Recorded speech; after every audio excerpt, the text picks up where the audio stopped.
o'clock. Welcome to Vallecitos. I'll go ahead and call us to order. Director Hernandez, will you please lead us in the pledge of allegiance? Gladly. Ready? Begin. I pledge allegiance to the flag of the United States of America and to the republic for which it stands, one nation, under God, indivisible, with liberty and justice for all. Thank you, Mr. Hernandez. We'll go ahead and do our electronic roll call, please. Did you watch the hearings today? Okay. We got 4 board members present, and Director Evans is en route. Move to approve the agenda. Thank you. Is there a second? Second. Okay, all in favor, say aye. Aye. Motion passes unanimously. Okay, let me just see what I got here for public speakers. I don't have the official language, but now is the time for public comment. And so anybody wishing to speak will fill out a form here, and I do have one, and Mr. Hunsaker, you're well familiar with the rules. You have 3 minutes, and the board is not able to engage you in the back and forth. So, thank you. Mike Hunsaker, President of the Twin Oaks Valley Property Owners Association. I have been calling your attention to the effects of SB 330 coming up. And one of the major issues is in SB 330 is that there, with a preliminary application, there must be a very detailed list of all extractions whatsoever from the developments. Now, for water and districts, this can be a challenge. One of the questions is, when do they have to come up with the requirements? Do they have to be part of this list of extractions if it's in the city? Should they be apprised immediately? And the other factor is that in some cases it's a very short period of time by design for approval. And once this period passes, if there is no extractions limited or listed, is gone. You have a detailed water assessment analysis, and you have to do an analysis of waste treatment. And it's a question of whether or not you can meet this requirement in a timely manner.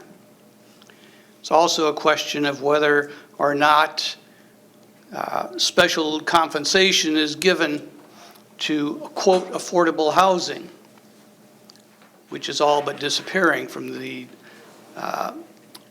debates that you hear on affordable housing. Right now, the very low income individuals who used to figure very highly in affordable housing are dropping out, and everything is going to 30% period. And just the middle income and higher that are not covered or are hit hard. So I am concerned that there will be some abuses at the beginning. And one of the abuses will be the 20% increased density that is allowed once a preliminary application is received. This produces gross distortions in infrastructure, primarily in water and waste treatment. I hope you're ready. And Merry Christmas. Merry Christmas.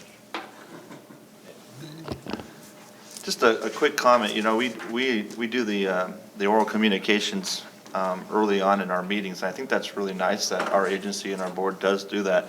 There's been a lot of public interest recently at the school district, and they've had a lot of large audiences. And I noticed in following that they kind of push out their public communication, their oral communications until like sometimes 10 o'clock at night. They do it at the very end, and I felt bad for the hundreds of people that were there the last couple of meetings having to wait. And so I think it's really nice that we allow our public to come up right first at the beginning of the meeting. So next we have a new employee introduction. Bridget.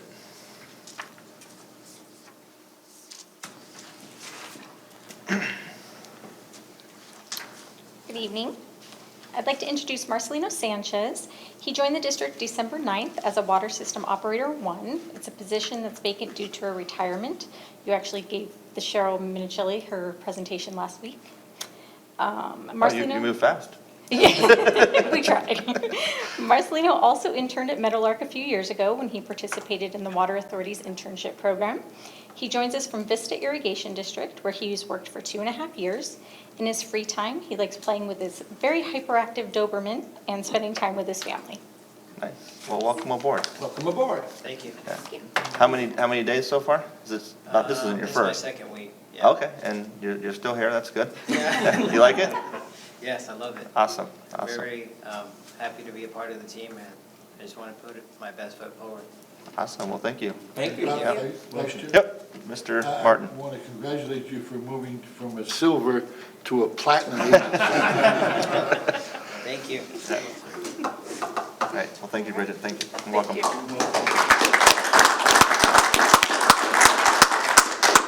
And then we have one more special presentation. I'll turn it over to General Manager Prum to issue a safety award. Thank you, Vice President Sinella. So one of the things we take really seriously here at Vallecitos is safety, and our insurance agency, Aqua JPIA, also takes it seriously. They take it so seriously that they put together a program. It's called the H.R. LaBounty Safety Award Program. And this year we have a winner from Vallecitos. So Dale Austin, Dale's here. Dale, if you can come on up. So Dale identified and helped correct a problem that we had at Mar Reservoir. There's a valving structure that had a kind of an open pit with a high drop-off, and it was a safety hazard. So he identified and came up with a solution to put in a metal grate to keep people from falling through and a safety rail that goes around it. So came up with the idea, we implemented it, we sent it in for an award, and Dale was selected. So if I can ask Vice President Sinella to come down and maybe take a picture really cool. with Dale. We have a nice plaque from Aqua JPIA, and more importantly, we have a check for $250.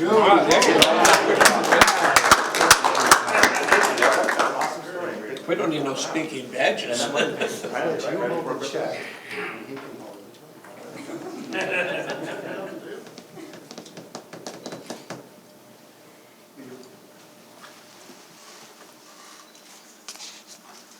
Thank you.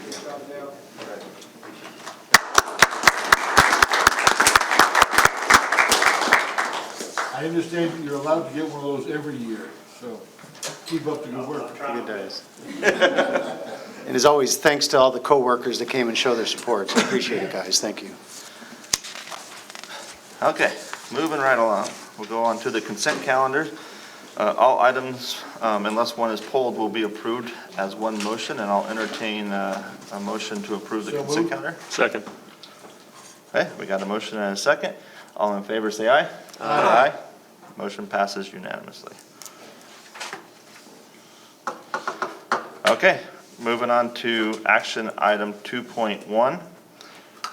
I don't see Mr. Wilmot here. I'm hoping he makes it, but Yeah. I don't know if if you want to start us off? I'll kick it off. So as you may recall, Mr. Wilmot was here at the last board meeting asking that the board consider waiving the detachment fees that the district charges when a property detaches from our service area.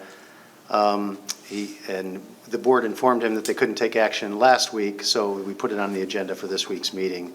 I thought he was going to be here tonight, but I think that Rob, who's going to lead the presentation, can explain the reason for his request for waiver, and we can adequately represent his interests. So with that, I'll turn it over to Rob. Good afternoon, Vice President Sinella, members of the board. Thank you very much. So my item I have here is, this is a Wilmot detachment fee waiver request. So my purpose tonight is to talk about the detachment fee, its purpose, how it's calculated, and then I'll get into Mr. Wilmot's specific requests there and why staff is disagreeing with a lot of the points there that he's made there in the last meeting, also to some of his correspondence. Did you say disagreeing or agreeing? Correct, disagreeing. Disagreeing, okay. Yes. Mm-hmm. Now we gotta do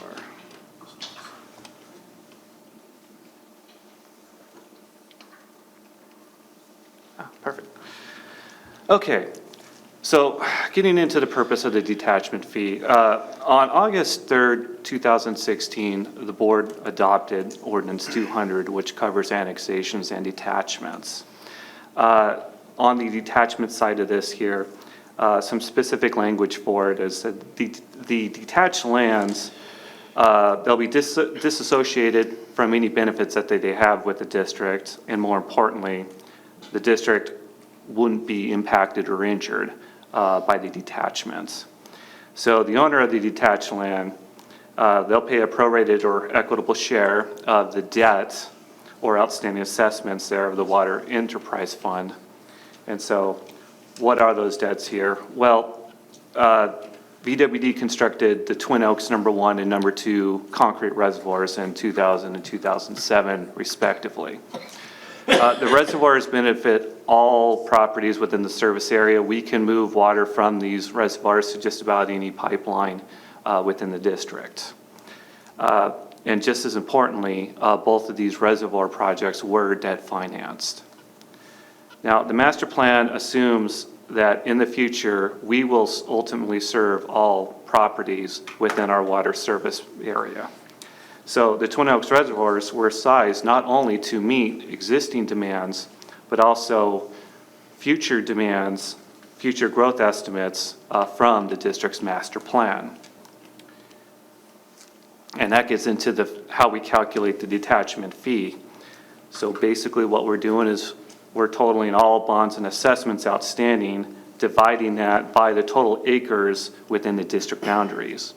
So as of the writing of Ordinance 200, which utilized the fiscal year 2007 annual report, we had about $41.6 million, and divided by all the acres within the water service area, that came to about $1,529 per acre for a detachment fee.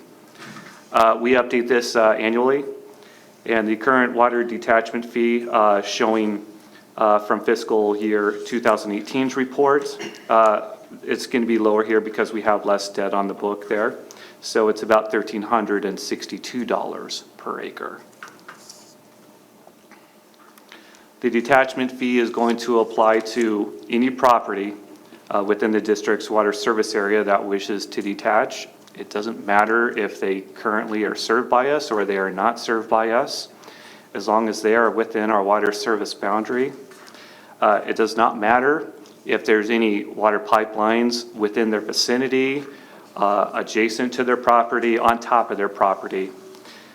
The assumptions made here by both the master plan and Ordinance 200 that we're going to eventually serve all of these properties. Okay, any questions on how we come up with the detachment fee before I move on to Mr. Wilmot specifically? Nope. Okay. So Mr. Wilmot's property is a 1.42 acre property just to the east of Interstate 15 and just to the south of Lawrence Welk Drive. He has a private well on his property that has failed. He's looking for municipal water service. Now, Valley Center has infrastructure. They have facilities in the vicinity of his property. So he's looking to annex into them. Our nearest water main is approximately 1,600 feet away there if you go kind of on the dash line here, which is a bit further. So it does make perfect sense here why he's requested the detachment from us in annexing into Valley Center. In fact, the board did approve conditions for detachment, if you recall, back on May 15, 2019. But why we're here tonight there is Mr. Wilmot has requested that the district waive the detachment fee, which for his 1.42 acre property comes to about $1,947.66. When he came last week to the board meeting and also in his correspondence there, he had several reasons, and I've tried to iterate them here. He states here that his residence is the only property that could be served by a water line extension. You've got a major freeway that lies between our facilities and his property. His property has never benefited from the district and would never receive benefits in the future. His property has not cost the district anything, and his property presents a unique circumstance. So now I'll go through the process here of disproving these reasons, so to speak, and justifying staff's opposition to the request. So I'm going to start with the first two reasons here, which is his claim here that his residence is the only property that could be served by the water line extension, and that Interstate 15 lies between our facilities and his property, which complicates matters. So there's actually multiple properties that a potential water line could serve in this case here, and these are the ones here I put with the golden arrows. And that doesn't even include Interstate 15. There's a possibility, however remote and however far in the future it might be, that Caltrans could come to us requesting water service for median and slope irrigation. So I think it's fair to say here that there's a possibility that Interstate 15 could actually be a benefit to his property, because there could be a possibility that Caltrans sometime in the future might do some type of water line extension to his benefit. Not to say that's going to help his situation now, we're just talking theoretical. Director Martin? Yes, sir. Is Interstate 15 getting water from Valley Center now? I mean, those banks, the embankments are covered with flora and fauna. Yeah, it wouldn't be in this area. There's a possibility they could be they serve portions of Interstate 15, but this area, you kind of see the blue line at the top of this figure. That represents the top of our service area. So anything from that line south here for, a half a mile or a mile or so would be in our service area. It would not receive service from Valley Center. So let's assume they had a line, they had a pipe up just above that line. They couldn't bring that pipe down along the 15? They could not do that in our service area without removing that from our service area, if that makes sense. And they would pay the same fees? I believe so. I don't know if Caltrans has a waiver. Yeah. In theory, they would.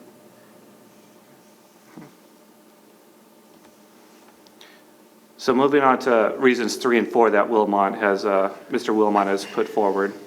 His property, he claims here, has not benefited from the district and would never receive benefits, and also that his property has not cost the district anything. Well, the district constructed Twin Oaks number 1 and number 2 reservoirs to accommodate not only existing but future demands. And they were sized to meet future growth to all properties, which does include Mr. Wilmot's property. So this does represent a real cost to the district. And by extending a water line, Mr. Wilmot would actually realize benefits directly from the district. One more question. Director Martin? What would it cost to run a line to Mr. Wilmot's house? So for about 1,600 feet, let's say be about $100, $150 a foot. We're probably looking at about about $250,000. And that's not to say that Mr. Wilmot theoretically in the future would be the only person to utilize that, exactly. But if a pipeline were to be put in there, then it becomes retroactive. If someone else hooked up to it, they would have to pay Mr. Wilmot back for the expense? So if Mr. Wilmot actually fronted $250,000, let's say, Right. and he went ahead and installed it, then yes, he could put a reimbursement on this pipeline there. So anyone else that would come in this benefit area would pay their fair share. Do we happen to know the zoning of Mr. Wilmot's property? I do not know his zoning offhand, no. But he does have a single-family residence on it currently.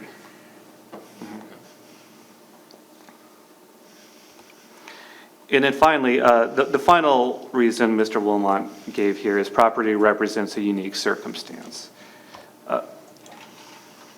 His property actually isn't unique in this circumstance.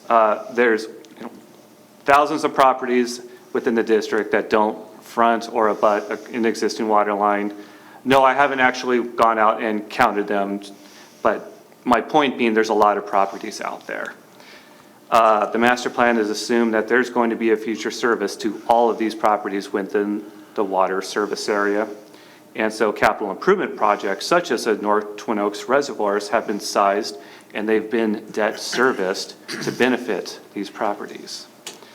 And so the detachment fee of ordinance 200, it's designed specifically for these type of properties, just like Mr. Wilmot's here. Generally speaking, you're not going to have detachments on properties that are within the inner city of San Marcos. You're not going to have detachments from properties that are already receiving service from us. You're going to see detachments from properties that are kind of on the fringe along our boundaries where other water districts have infrastructure in place that's closer than ours. So with that, staff has to recommend that the board deny Mr. Wilmot's request to waive detachment fees for his property. And I'd love to answer any questions that the board has. Okay, thank you for the presentation. We do have one public speaker on this, so I'll go ahead and call up Mike Hunsaker.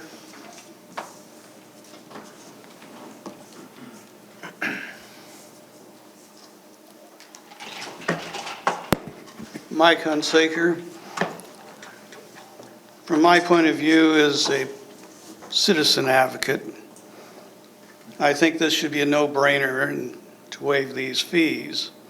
It's the last sort of thing you want to do right before Christmas is to be a Grinch. And in addition to detachment fees, there's probably going to be annexation fees this guy's got to pay. And if there is no possibility that's within reasonable boundaries, and the barriers are so great to being able to utilize these services, I think a little Christmas generosity is called for, and it'd be nice to do a small homeowner a favor for a change. Thank you. All right, Mr. Director Martin. I think we do the small homeowner a favor all the time. I don't think it's a change. But my question is, we've set a precedent, if we do it with this property, for other people to come in and say, hey, you did it, Mr. Wilmot, why can't you do it for me? I mean, I see that as being the problem. The other question I have is the other properties along there. I mean, does that look to you, I haven't been out there looking at it with an eye towards development property. I mean, do you ever see a development going in there to build future housing?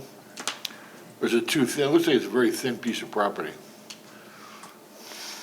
Yeah, Director Martin, like you said, these are very thin pieces of property. I don't know if you're going to have significant residential development on these. As you go further south down 15, I know that there's a storage facility being proposed, but that's after you have a lot more space in between Champaign Boulevard and Interstate 15. But in this case there, yeah, I couldn't see significant development. So the question is not really the $2,000. The question really is, do we want to set a precedent for it? Any other board members like to? Please. Well, I saw the hand over here first, Director Alpert. Yeah, I'd just like to say I completely support staff's reasons for denying the request, and I would move for approval of staff's recommendation. Okay, there's a motion. Second. Okay, is there further discussion? We're good? Okay. All in favor, say aye. Aye. Opposed? Okay, motion passes 3-1. Okay, And we'll pass the information along to Mr. Wilmot and make sure he's aware of the board's decision. okay. Let the record reflect that President Evans has joined us. Welcome, President Evans. I don't know what the standard is. I pass this all back to her? Yep. Okay. Excuse my scribble notes. We're on 2.2. I'm sorry, we should do a new roll call now. Oh, okay. You do? Yeah. Okay, we'll do a new roll call. Yeah.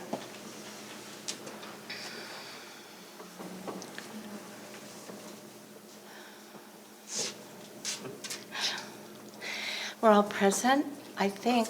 You're still. I've pushed it. There it is, sorry. I was blinking. There we go, thank you very much. Welcome.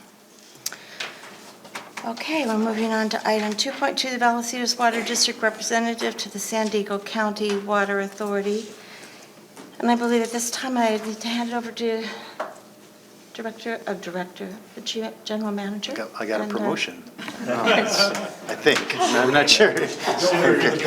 Okay, you might want to reconsider the compensation package. In prestige. Yeah, sorry. Yeah. Okay, so the board will remember that last week, Director Evans, or Vice President Evans became President Evans, and Director Snella became Vice President.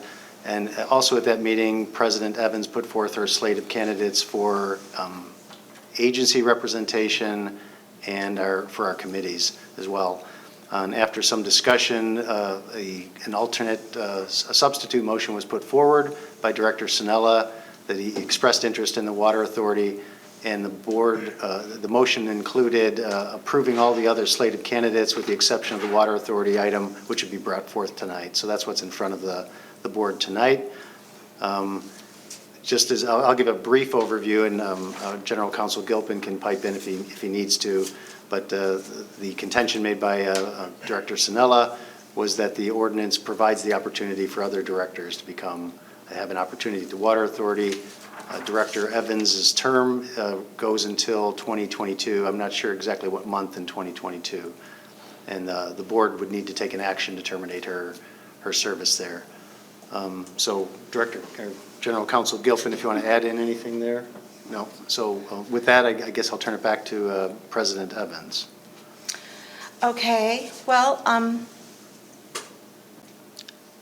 not really sure how to move forward on this. I could speak first, I suppose, since it's my position and that's being scrutinized. On the other hand, I know this was brought up at your request. I don't mind going first, it's up to you. You may go first. Okay. And I guess I'll start off with just talking to the whole board about, first off, thank you for allowing this to come back before us. It's never comfortable talking about these disagreements that we might have as a board, but unfortunately, when we serve in these positions, these public positions, this is the only arena that we can do it. So my intention tonight is to have a civil conversation and discuss our differences of opinions here. Certainly, by no means do I mean to scrutinize your service to the Water Authority or what you've given to them over the last 6 years. So I hope you don't feel that way. It's just a difference of opinion. And so when we talked about this at the last meeting, there was a little bit of kind of blurred lines, I think, when we were talking about a lot. We discussed a lot about what the practices are and the policies and the ordinances that they have down at the Water Authority and how they handle their board of directors. And so in the week that we've had, I've had some conversations down there, and really what I was told and been informed is that their practices are irrelevant to what we're discussing tonight. Their board members serve strictly at the pleasure of their member agencies' governing boards, and there's even language in their practices that says that a board member a Water Authority board member can be basically removed from their board for any reason. And then as that conversation kind of carried on, they said, hey, we really don't care who our member agencies provide us. We'll work with whoever they send to us, and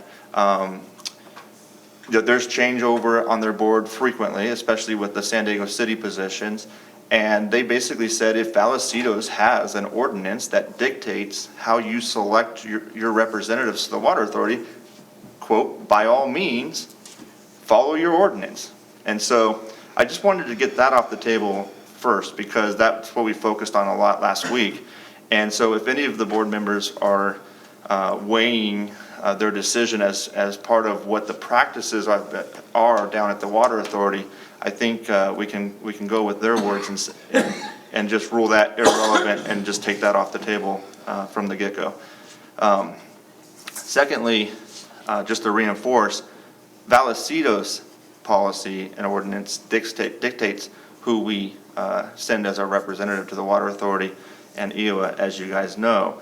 Our ordinance clearly states that that each of us have an opportunity to hold a position on the Water Authority Board if we so desire, at least once during our terms. It doesn't say an opportunity to apply. It doesn't say an opportunity to be considered. It says an opportunity to hold a position. I have not had an opportunity to hold a position at the Water Authority. I am interested in doing so. You may recall, I'm actually the one, I think it was 4 or 5 years ago, who made the motion to add this language to our ordinance, and it was done because we were coming out of, back then, a time where we were in a similar dispute, where there were 2 directors who had an interest in serving on the Water Authority. And as part of kind of what I viewed as a compromise was that we were going to allow, I think it still was Director Evans back then, to continue to serve, but we wanted to add a little bit of language and, for lack of a better way to put it, some teeth to our ordinance that would prevent one board member from essentially blocking other board members from having an opportunity to participate in this important agency, as we all know. And certainly the spirit of that language in the ordinance was that it would help hopefully, prevent these types of things from happening again. I never thought in a million years, 4 or 5 years later, that we would even be having this discussion. I figured that at that time that Director Evans would, maybe do another year or 2, maybe 3, and then give somebody else another, one of her 4 other colleagues an opportunity to serve. But unfortunately, my greatest fear when I proposed this language in the first place has come to fruition, and we're back here today, fighting for an opportunity to share that opportunity to serve on that important agency, and really kind of just gain a better insight as to what goes on with our water wholesaler. And as you guys all know, it's the largest piece of our budget, and so I think it's important to have more than one board member have an opportunity to serve in that capacity. Kind of covered a few of my bullet points here. So I also understand that there's a formality, and it's an uncomfortable formality that we have to go through to make this change. We actually have to, from a formality standpoint, have to remove Director Evans from that position and appoint somebody else. But it's just that, it's a formality. As I mentioned in my conversations with the Water Authority, it happens all the time. It's nothing personal. It's no reflection whatsoever on, at least from my point of view, on President Evans' role down there, her performance down there. Nothing personal whatsoever. It's an unfortunate formality that we have to do. And I understand that's uncomfortable because we all have a certain level of friendship. We all serve together. We're all kind of out there representing the public together, and I consider you all friends, and I'm not even comfortable doing it, but unfortunately we don't have a choice, and it's just part of what needs to be done. My hope again was that by adding the language 4 or 5 years ago, that it would have kind of prompted or at least prevented this uncomfortable situation from having to happen. But at least I felt like if it didn't prevent it, it would give the board members who might feel uncomfortable in doing it some cover because it's in the ordinance. And it's just a formality like I mentioned. So, and I mentioned earlier that, because I was the one who made the motion and we did pass it unanimously as a board, that, at least what the spirit of the ordinance certainly was. But from my opinion, it's also the letter of the ordinance. I feel like that because of the language that clearly states have the opportunity to hold, not have the opportunity to be considered, that there's really no gray area to this vote tonight. It's black and white as I see it, and your real only decision tonight is that to either vote to honor or comply with our ordinance or violate it. And I'll give you an example. I mean, I know in talking to both our general manager and our legal counsel that there's nothing that would, we can't have something that's going to prevent any board member from taking any kind of vote, yes or no. However, we have a lot of ordinances, and we have master plans, and just like the last item that we were talking about, and we have policies. And is that my 3 minutes? I just heard a ring. And we have policies, and we have all these parameters that we have to, conduct the business of the board and the district within these parameters. And for a good example is, we have a reserve policy, and as part of that policy, we established a floor and a ceiling. I can't stop one of the board members who might think that it's prudent at that moment, for whatever special circumstances, to vote to take our reserves underneath the floor. But in doing so, if that board member did do that, they would be violating our policy. And I feel that with the language that we have in this ordinance tonight that we're discussing, the way it's spelled out, both the spirit and the letter of it, any vote not to allow a board member who has expressed the desire to serve on the Water Authority to hold a position during their term would be a vote to violate our ordinance. So I encourage you not to do that. I think that's a dangerous path, and it's a path I certainly don't want to go through. I feel like I've talked enough, but I'd really appreciate everybody's consideration as we go through this. I also appreciate you allowing me to bring this back and listen to me talk on for a few minutes about it. But I'll yield the rest of my time to President Evans. Thank you. Does anyone have a comment or a question to make at this time? Yeah. Mr. Ellithart. Yeah, I'd just like to indicate, and unfortunately, it's not represented in the staff write-up, but I want to say I'm very interested in the position as well. I've been expressing my interest in this position every year for the past 5 years, and I've indicated that to each incoming president, and I did so again on December 9th with Director Evans as the incoming president. Yes, you did. General Manager Pruitt was there in that meeting as well, so. I just wanted to make that known because I really didn't get the chance to do that at the last board meeting. We kind of abruptly voted on a substitute motion and left it to this meeting to deal with. But, over this past 5 years, I've heard very little interest from anyone else in this position. Really, the first time I've heard of any serious interest was exactly a week ago, and it kind of surprised and shocked me a little bit. I'm wondering why Director Sinella didn't indicate that with his meeting with the incoming president. I'm a little bit concerned about that. I can address that. I didn't want to because it's embarrassing for one of the board members up here, but if you really want to hear it, I can let you know. You know what? I don't want to embarrass anybody. Okay. I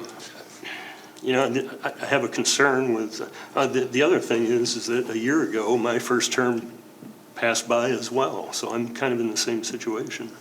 No, I appreciate you having the bravery to speak up, because I know that you have been interested, and that's part of the reason why I'm fighting this so hard, because you're now the third, because Director Martin was the first, and that's the whole reason why we have the ordinance language that we have today. And again, this is not a reflection of anybody's performance. This is a matter, I guess, maybe of fairness. It's a matter of development of board members to be able to learn and participate in our water wholesalers board of directors. And I think those types of things are best for our customers. Thank you.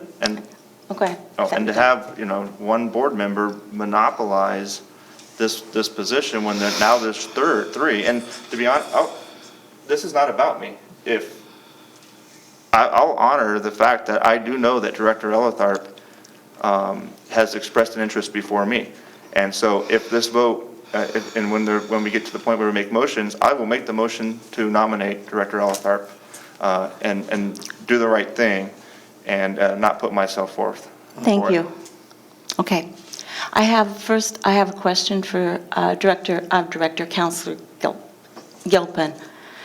Mike has said or implied that we are dictated by our ordinance to put him in this position.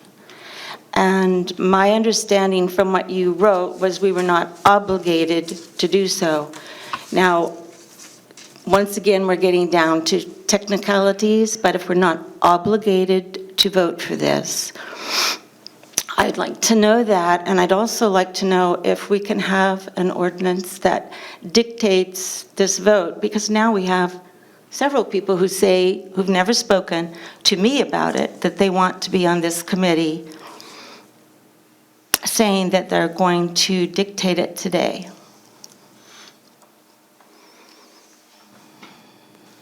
Well, let me just say I bristle at the use of the term dictated, particularly when it applies to an elected public body. And what I tried to express to GM Pruitt in preparation of the memo and in my interpretation of your ordinance is that you as the board have discretion to decide what you want to do. And you can always vote to do what you want to do. But I would also say you all adopted the ordinance.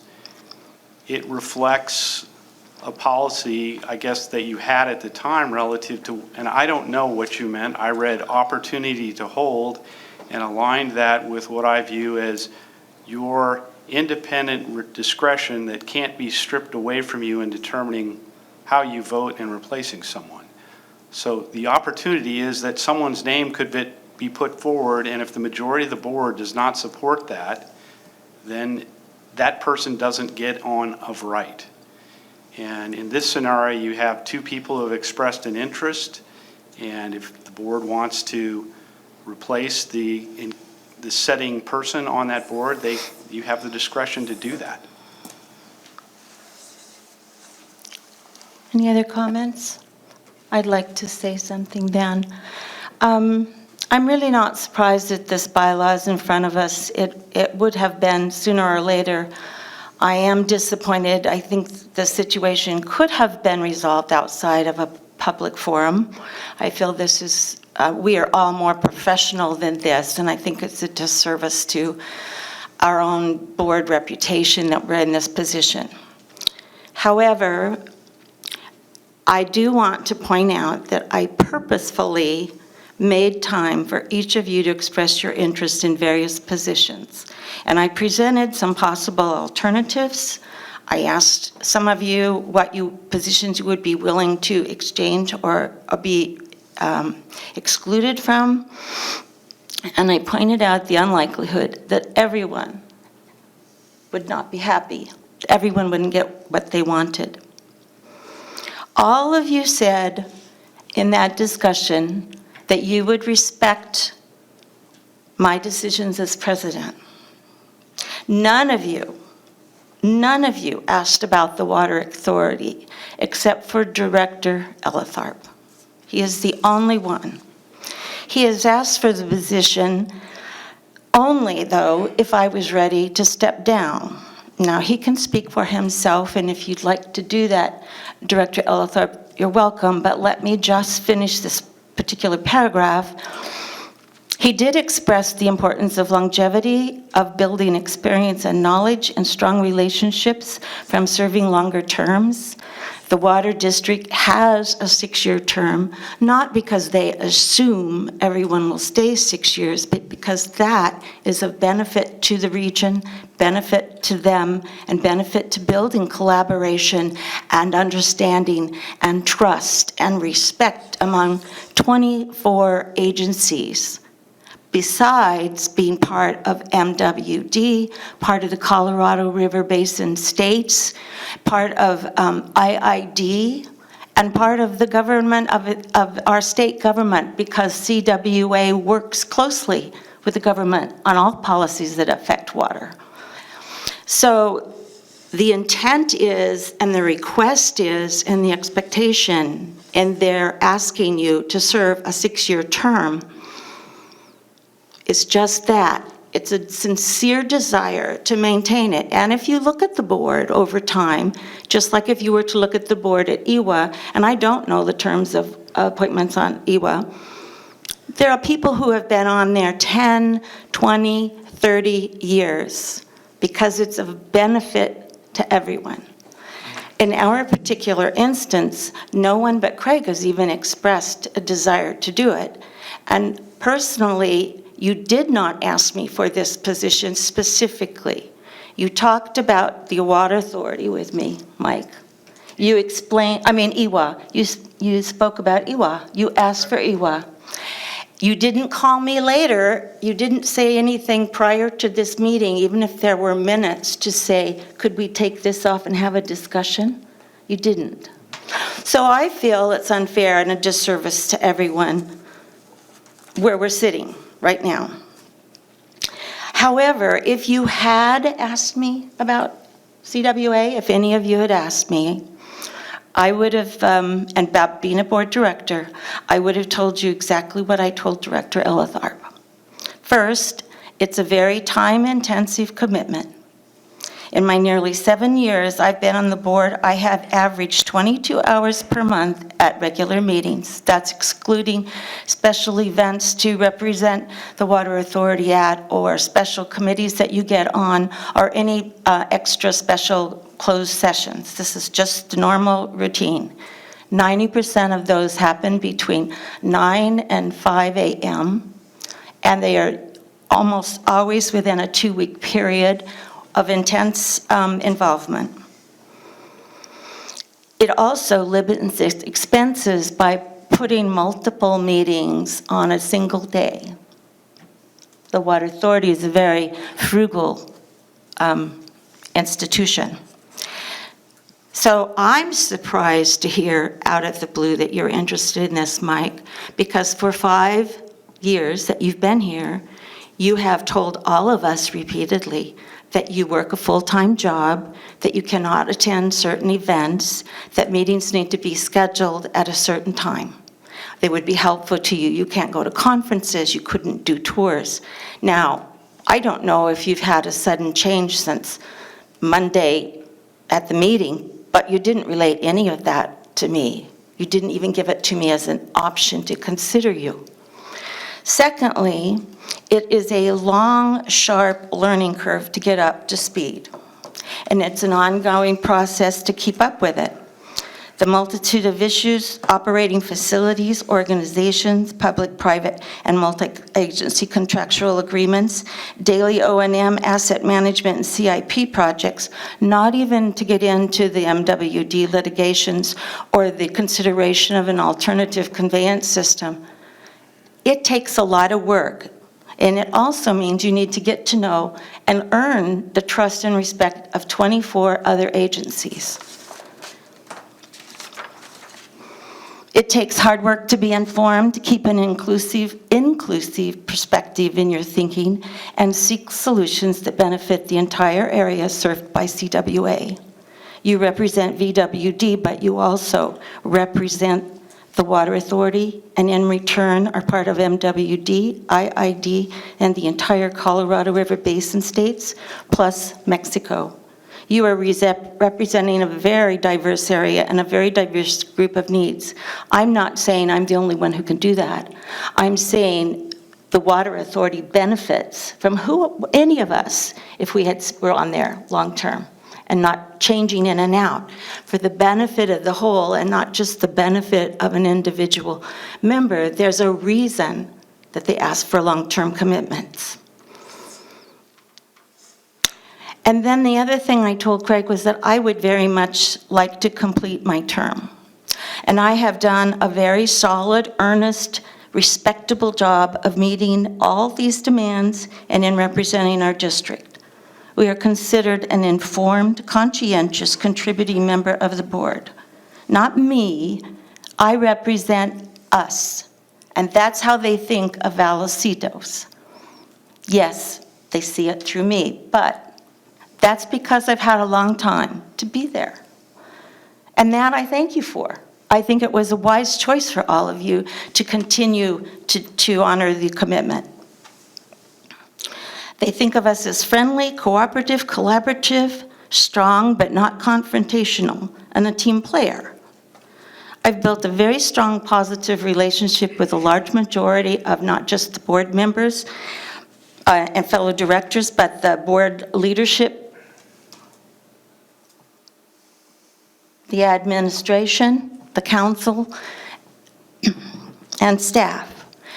This will be of benefit to us in the upcoming desal negotiations because most of the board has come to me and said, we think of you as our family and that you're looking for fair treatment that you should have received and not as looking for payback or retribution. That's a compliment to us, not to me, to us, to all of you. I don't take this as a position about Betty Evans. I go there to represent Vallecitos, our fellow agencies, and CWA. Totally. And I go there as a public servant. I also explained to Craig that I would like to finish my term because this is a very critical time. And yes, I understand I'm not indispensable, but it's a very critical time. We've just spent 2 days and a whole day tomorrow at a special meeting, closed session, regarding the MWD litigation. Right now, we've just developed a change in attitude. We're really trying to seek a solution, and we've got some tough questions ahead of us, and a new person would go there and learn a lot. I don't think they would present or offer a lot. I don't think it would benefit them because it would be a lot of great questions that have probably already been answered or looked at. Not saying it's impossible, I'm just saying it's not as beneficial to everyone to break in at the last moment. There's also, I'm president of the JPIA for the Water Conservation Authority, and I'm finishing that term up this year. I'm president on the audit committee. We just started in for our next things. We have a meeting the 1st of January. I would like to finish that 2-year commitment with them. Now I have some options to, and I'm hoping the board will support me to continue and finish this term. However, when I say term, I'm talking about this term with the current president.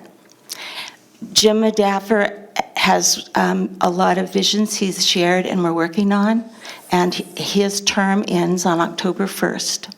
On October 1st, there's a total transition in committee appointments, special chairmanships, vice chairmanships, ad hoc committees, and it will be done by a new president.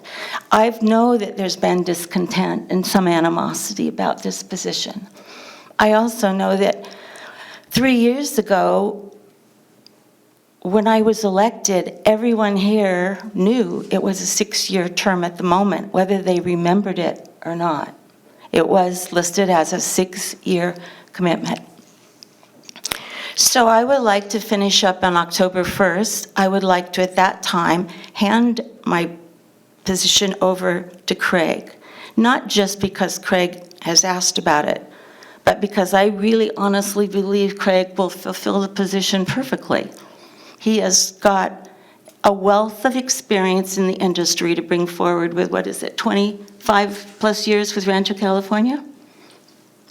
And he's worked with many of the people there over time with his projects. Secondly, he has time available. He's a retiree, he works consulting, but it's on a very flexible schedule. So he has the ability to give the time that's needed and to be there and pay the attention the district needs at different times. I also know he has, what I like most is he has continuity of service. Because he's not in an election year, we know as long as the next presidents continue to support him in the position, he's certainly going to be there, not just this end of this year or next year, but the year after. He can actually finish out the rest of my term in 2022. So I'm hoping that the board will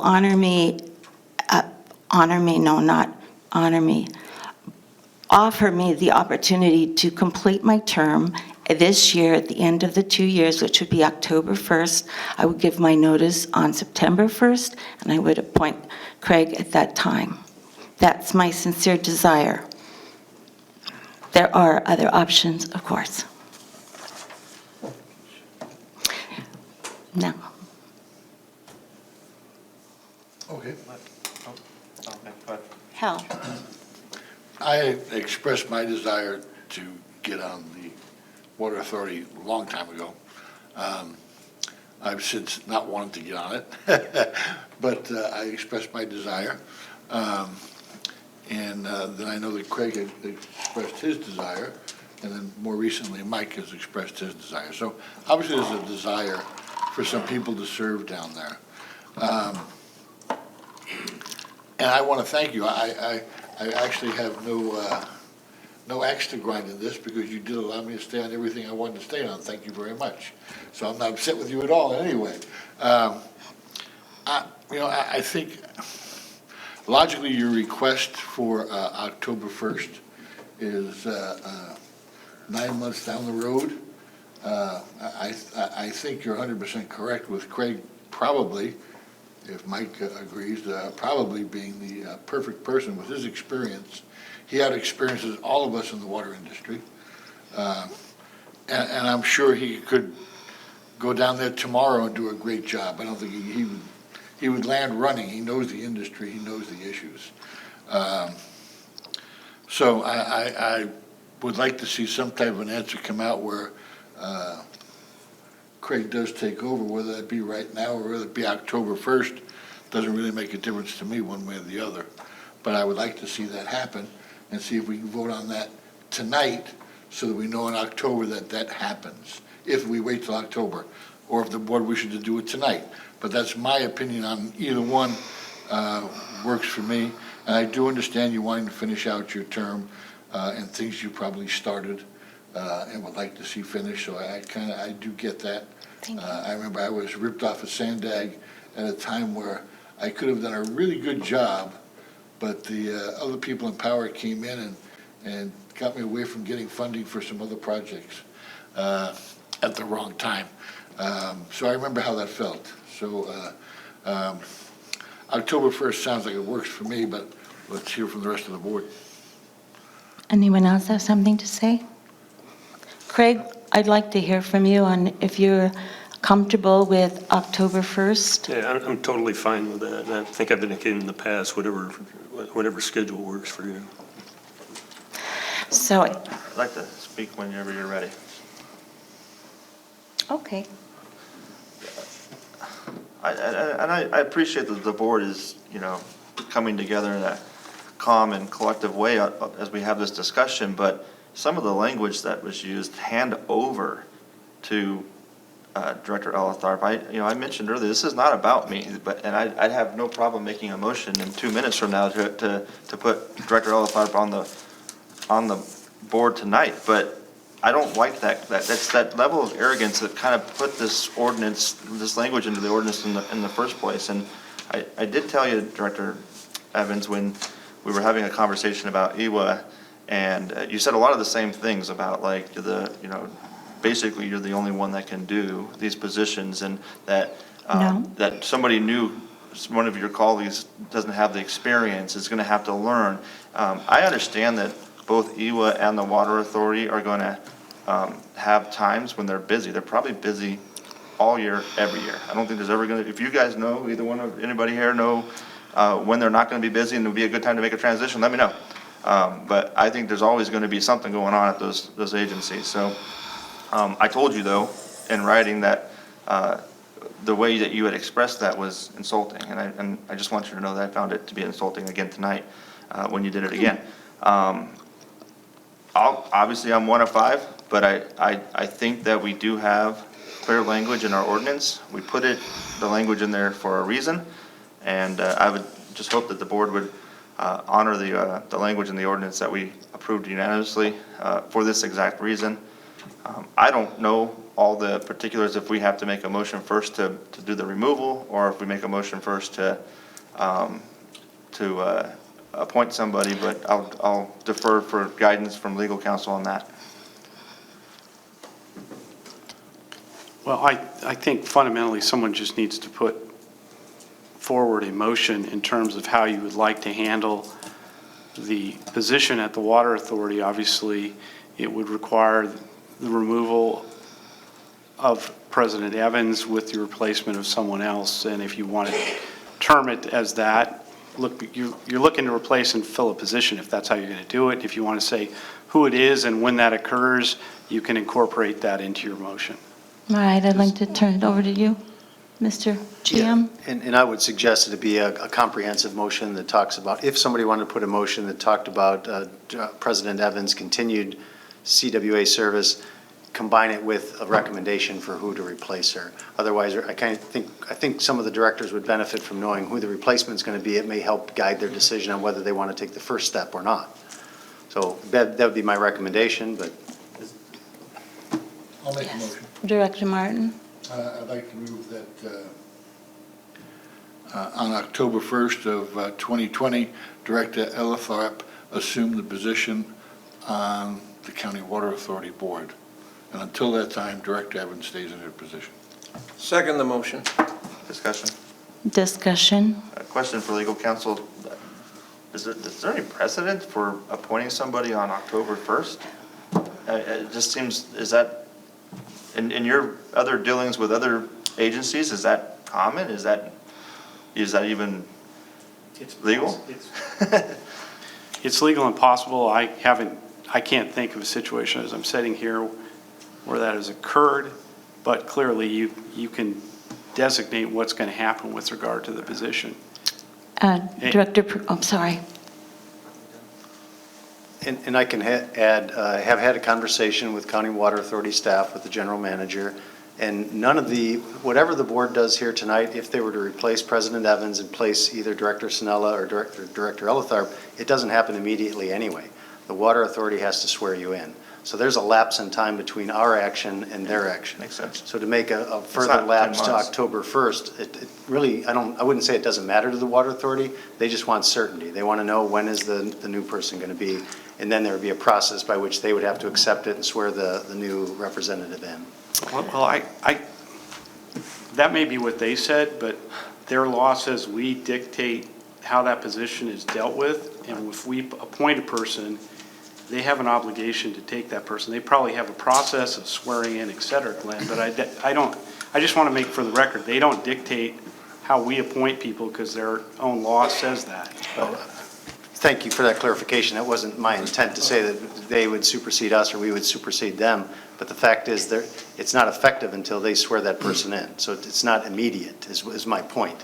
It doesn't mean that they can change their mind, but there is a process they need to go through. So I just don't want the board to walk away thinking, oh, it's going to be, if they selected Director Ellertharp, that he's effective tomorrow. He's not. No, I didn't even think that. Well, actually, people have come on at all different times of the year, depending on situations, and some have had months of warning or expectations, and some have not. Some have been fairly abrupt, and they all know theirs with elections. So I'd like to call for the question. All those in favor? Do you need a roll call? I just want to ask a clarification because I anticipate what your term runs through March 13th of 2022. And is the intent of the board to have Director Ellertharp fill that role through March of 2022 or until you would replace him? So I don't have to. I didn't understand it that way. No. I don't think so. No, October of 2020 is when he would replace her. Right, but if you replace him, he then fills her remaining term, which. Well, I don't believe in their terms. It's our term. It's for as long as he wants to stay there, and we want to keep him there. I think Forget what their terms are. Yeah, But it's board's discretion every year. yeah, we don't care what their terms are. There's going to be we're going to go through this again a year from now. There'll be a different president, and that president's going to put forth a slate, and we'll have this discussion. Well, I think the important thing is that in 2022, the Water Authority is going to be looking for us to make an appointment. Director Evans's term doesn't extend beyond 2022. That's their rules. So we would have to take an affirmative action to tell them who's going to replace Director Evans if she remained on as our representative in 2022. No, that's not the way they explained it to me. And, man, Yes, you may. so the president in December of 2021 will put forth a slate of officers which would include the Water Authority appointment for a 6-year period starting in 2022. No, if I can clarify that. No. In 2020, 9 months from now, on October 1st, my motion was that Craig would take over. Now, that following December, 2 months later, there will be a new president. Correct. And we'll let that president do whatever he wants to do. Very good. All right. And then And we we'll don't see care what about- happens in 2021. Yeah, and the 6 years that the Water Authority, that means nothing to us. It's irrelevant. No, They it's said it, irrelevant. they said it Irrelevant. themselves. Very good. Okay, can we call for the question? Yes. All those in favor say aye. Aye. Those opposed? No. Okay, we have 4 approvals and 1 disapprove. Okay. All right. I believe, I can find my notes now. That's the end of our action items, and now do we have a report from general management?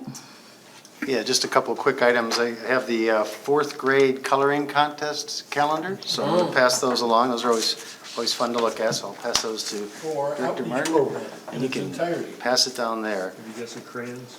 Yeah, yeah, I have a coloring contest here. And the last thing, and I'm just gonna, I'm gonna apologize. This Is is, that a water hog on the front? it's a, yes, it is. I think that's very interesting, very appropriate, a water hog on the front. I don't think this is my place to hand this out, but this is Director Martin's outgoing president in appreciation book, so maybe I can give this to President. You do pass it. Just pass it, that's no formality, so thank you for your service, I appreciate Thank you, it. board. Thank you, Director Martin. Fine. And I appreciate all your help in modeling me through. And there's signatures on the back Pretty page. nice. The very back page has signatures, all the board members have Well, signed. hopefully after tonight, no one wants to change what they wrote. I gave him I wrote mine in- a permanent marker. Pencil, so Yeah. that, You can Pencil. erase it easily? yeah. That's all I had. Is that the end of your report? That's it. All right. District Legal Counsel? I guess I would just say, given the last couple of weeks and the model of clarity that your ordinance is not, that I'd look for direction, but I would propose that I look at the ordinance and come back with some proposed suggestions for you in terms of clarifying this and really expressing what your intent, I think your intent is relative to what you're doing. I have a comment. Okay, Go Director, ahead. Go ahead. probably a good idea. Director Sinella. I thought the intent was very clear from the ordinance, and because I was the one that made the motion to put the language on there. But I will say, over the last, I don't know, year and a half, it seems like there's been a lot of, at least when it's convenient, some unclear language within our ordinances and policies and some poorly written contracts. And so I was going to actually bring this up during the future agenda items, but since the legal counsel brought it up, I think it's time for this district, we're all relatively new on the board in the last 6-7 years or so. I think we need to have a full legal review of all of our ordinances, all of our contracts. We got burned recently on the desal contract that we learned, and we're all aware of that. Quite frankly, I feel like I got burned tonight because of unclear, what at least some people think was unclear language when it seemed black and white to me. So I'd like to, I suspect it's not in your deliverable, your SOW, your statement of work and everything, so there's probably going to be an expense associated with it, but I'd like to bring that back for a greater discussion. But I'm very concerned with the number of times that the language in our ordinances is not clear and the contracts are not to our benefit. And I'd like to go ahead and have a really deep dive in those areas. And maybe we need a committee to lead that as well. I think that would fall under Policy Committee, and they can take care of that. We have a Madam legal, President. And we also have a Legal Committee. I'm sorry, Jim, I didn't quite hear it clearly what you said about this ordinance. Were you going to take a look at that? That's what I was proposing to Director Hernandez, and it's, you can't take action on it tonight, but I'm just suggesting, based on what's come out of this, and I didn't do my interpretation out of convenience or anything. I get asked to review this stuff when it comes up, and I can tell you I give it my best effort. but it is not the model of clarity. If you read it literally, so I don't want to quibble over it, but I think it certainly can be improved to deal with the situation. I wholeheartedly agree with Director Sinella with regard to this is now at least the third time that we've gone through this, and it's not gotten apparently any clearer from years ago. So bringing this back as an action item on the board to discuss, because, I mean, if this is 200, I mean, we must have hundreds of policies and dozens of contracts, and I don't want to get us to fall into some kind of financial empty bucket to continue to throw money at. Yeah, and when I discussed this with Director Sinella, relative to the contracts and other things that he mentioned, we have been working with staff relative to your public contracts and moving in progression kind of at a pace that makes sense economically and risk-wise. So we're focusing on the stuff that's the biggest risk and dealing with it. So, Good. and where we can make changes. Mr. Pruitt. Thank you, President Evans. So I think it's a great idea. I think I've identified certain things that need to be revisited too. I'd be happy to work with General Counsel Gilpin and the board, but it's not uncommon that a lot of the wording that you think was good, nobody knows it until it gets tested. And this is the first time this ordinance has really been tested. It was put into place to try to anticipate something, and now we're testing it. So, and unfortunately, I think it may have failed the test, but it just highlights the fact that in contracts the same way. You think you have a good contract until it gets challenged, just like the old boxing adage, everybody has a great game plan until you get punched in the face, and then everything kind of falls apart. So maybe we just got punched in the face tonight, so. That's a good analogy. I think agendizing it as quickly as possible is a great idea. Yes, Director Martin. General Manager, about this publication. It used to be Vallecitos used to do it, and that's why we had a staff of 3. Now I see North County Water Agencies is doing it. It's not just us, it's a bunch of agencies got together now and. Yeah, I wish Chris was here to address That's the deal? I don't know all the specifics. Chris handed me these right before the meeting and asked me to pass them out. And it used to be a Vallecitos calendar. Now we're part of this North County Water Agencies. I wouldn't characterize it as we had 3 people because we put a calendar together. That was certainly a part of their work, and they still work. It's a very small piece of what I they knew do. you'd take exception to that. Yes, and I knew you knew I would. Yeah. Thank you. Well, yeah, but do ask them, or do we still put ours out? I didn't see Vallecitos in here, actually, to be honest. You're in November. Oh, I'm glad you found them. In November. All right. Yes, I mean, now we only have 1 page to make. I mean, how much easier? There's no report from San Diego County Water Authority. I'm sure we've talked enough about that tonight. So Encino Wastewater Authority, Capital Improvement Committee. We have not had a meeting. Thank you. Policy and Finance. We have not had a meeting. However, I do want to thank our representative, the president of EWA for the last year. He did an excellent job and was appreciated by all. He got another proclamation, another, we call another plaque, whack him and plaque him. Second one in 30 years from the Senate of California. Well, you owed quite a few then, because I have a lot more. Oh, the other ones are just. Maybe we should hang him. These are the big ones. I have one for the United States Congressman. That's right. Oh, that was back in the day as well. So I actually put this one on the kitchen table He went to and jail. forced my children to read it. I think we should hang it up here. I was going to hang it at the front door, but I thought that was a little too much. But I do want to say. Thank you. You did a great job, and they had a very nice luncheon for their employees, which they invited us to. They played some interesting games, and it was, I have to say our organization is run very, very well, and EWA is run very, very well as well. I just appreciate seeing how well they are run with the amount of people they have. It's a great job. Thank you. Thank you, Director Martin. All right. Standing committees, do we have any reports? None from engineering, policy, no.